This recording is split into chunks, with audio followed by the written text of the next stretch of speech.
पहचाने लग रहे हैं तो इन्हें नज़रअंदाज करना। नमस्कार, आज हम बात करेंगे इरिटेबल बाउल सिंड्रोम यानी आईबीएस के बारे में। ये एक ऐसी आम समस्या है जिसके बारे में ज़्यादातर लोग खुलकर बात नहीं करते, पर ये कई लोगों की ज़िंदगी पर बहुत गहरा असर डालती है। तो चलिए आज इसे ज़रा विस्तार से समझते हैं। क्या कभी ऐसा महसूस हुआ है कि पेट का ना कोई भरोसा ही नहीं है? मतलब कभी सब ठीक तो कभी अचानक से गैस, दर्द या फिर दस्त की शिकायत। कभी कब्ज हो जाता है तो कभी लूज मोशन। और सबसे अजीब बात, टेस्ट करवाते हैं तो सारी रिपोर्ट्स नॉर्मल आती हैं, लेकिन परेशानी वो अपनी जगह बनी रहती है। अगर ये लक्षण आपको जाने पहचाने लग रहे हैं तो इन्हें नज़रअंदाज करना ठीक नहीं है।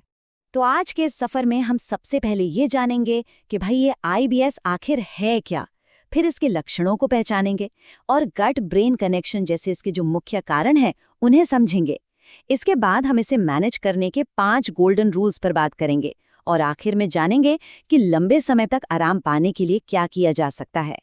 तो चलिए शुरू करते हैं हमारे पहले हिस्से से। ये जो अनदेखी समस्या है, इरिटेबल बाउल सिंड्रोम, ये आखिर है क्या? देखिए, आईबीएस एक फंक्शनल डिसऑर्डर है। अब इसका मतलब क्या हुआ? इसका सीधा सा मतलब ये है कि आंतों में कोई शारीरिक खराबी नहीं है, जैसे कोई घाव या सूजन, कुछ नहीं।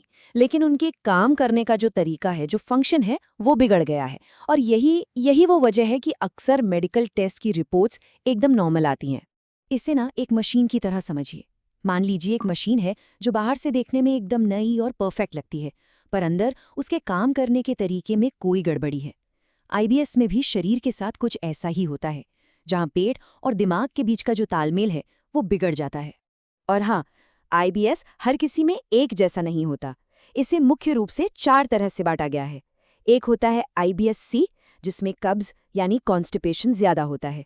दूसरा है आईबीएस डी, जिसमें दस्त यानी डायरिया की शिकायत रहती है। तीसरा है आईबीएस एम, जिसमें मिक्स्ड मतलब कभी कब्ज कभी दस्त। और चौथा है आईबीएस यू, जो किसी एक कैटेगरी में ठीक से फिट नहीं होता। चलिए अब हम दूसरे भाग पर आते हैं। इसके संकेतों और लक्षणों को पहचानना बहुत जरूरी है, और ये समझना भी कि आईबीएस के साथ असल में जीना कैसा होता है। इसके जो सबसे आम लक्षण हैं उनमें शामिल है पेट में दर्द या मरोड़ उठना, पेट का फूल जाना और गैस बनना, और एक ऐसी फीलिंग कि शौच के बाद भी पेट ठीक से साफ नहीं हुआ है। और साथ ही मल त्याग की आदतों में बार बार बदलाव, जैसा हमने कहा, कभी कब्ज तो कभी दस्त। ये लक्षण आते जाते रहते हैं और सच में काफी परेशान कर सकते हैं। आईबीएस रोजमर्रा की जिंदगी को कैसे प्रभावित करता है, इससे एक छोटे से उदाहरण से समझते हैं। एक मरीज थे जो 2 साल से इस समस्या से जूझ रहे थे। पता है क्या होता था? जब भी वो घर से बाहर निकलते, उन्हें फौरन बहुत तेजी से टॉयलेट जाने की जरूरत महसूस होती थी। उन्होंने बहुत सारे टेस्ट करवाए, लेकिन हर बार रिपोर्ट नॉर्मल। यही आईबीएस की सबसे बड़ी पहचान है कि टेस्ट नॉर्मल है, लेकिन जो प्रॉब्लम है वो बिल्कुल असली है। तो अब सबसे बड़ा सवाल ये उठता है कि आखिर ऐसा होता क्यों है?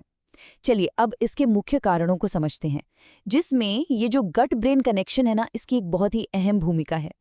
इसके पीछे 3 सबसे बड़े कारण माने जाते हैं। पहला और सबसे बड़ा है स्ट्रेस यानी तनाव।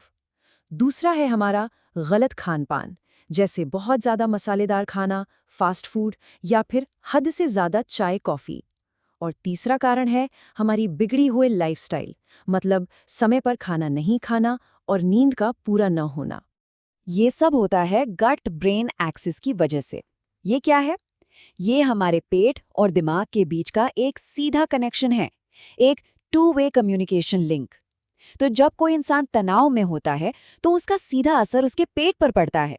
इससे आंतों की चाल बिगड़ सकती है, ज्यादा गैस बन सकती है और तुरंत शौच जाने की जरूरत महसूस हो सकती है। चलिए अब बात करते हैं सबसे जरूरी हिस्से की, कि इसे मैनेज कैसे करें। तो ये है आईबीएस को मैनेज करने के 5 सुनहरे नियम। आईबीएस को काबू में रखने के लिए ये 5 नियम बेहद जरूरी हैं। पहला, कभी भी जरूरत से ज्यादा मत खाइए। दूसरा, अपने खाने का एक समय तय रखिए। तीसरा, अपने खाने में फाइबर जरूर शामिल करें। चौथा, शरीर में पानी की कमी बिल्कुल न होने दें, मतलब हाइड्रेटेड रहें। और पांचवा, जो सबसे जरूरी है, अपने तनाव को मैनेज करना सीखिए। देखिए, खान पान पर कंट्रोल रखना आईबीएस के मैनेजमेंट का सबसे बड़ा हिस्सा है। तली हुई चीजें, ज्यादा तेल वाली चीजें, प्याज, लहसुन, बीन्स और आर्टिफिशियल स्वीटनर्स ये सब लक्षणों को और बिगाड़ सकते हैं, तो इनसे बचना चाहिए। इनकी जगह सादे चावल, ओट्स, दही, हल्की पकी हुई सब्जियां और केला ये सब चीजें अपनाना बहुत फायदेमंद होता है।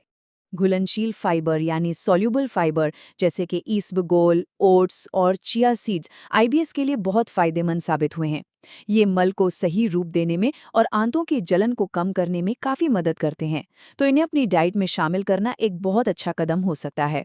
चलिए अब हम अपने अंतिम भाग की ओर बढ़ते हैं और ये देखते हैं कि लंबे समय तक राहत के लिए अगले कदम क्या होने चाहिए और हाँ, किन बातों का ध्यान रखना बेहद जरूरी है।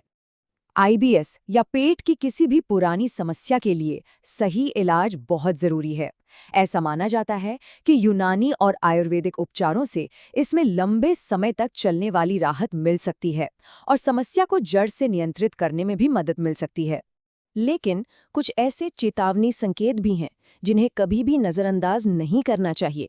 अगर अचानक से वजन बहुत घट रहा हो, मल में खून दिखाई दे या बहुत ज़्यादा कमजोरी महसूस हो, तो ये किसी और गंभीर बीमारी के लक्षण भी हो सकते हैं। ऐसी सिचुएशन में फौरन डॉक्टर से मिलना चाहिए।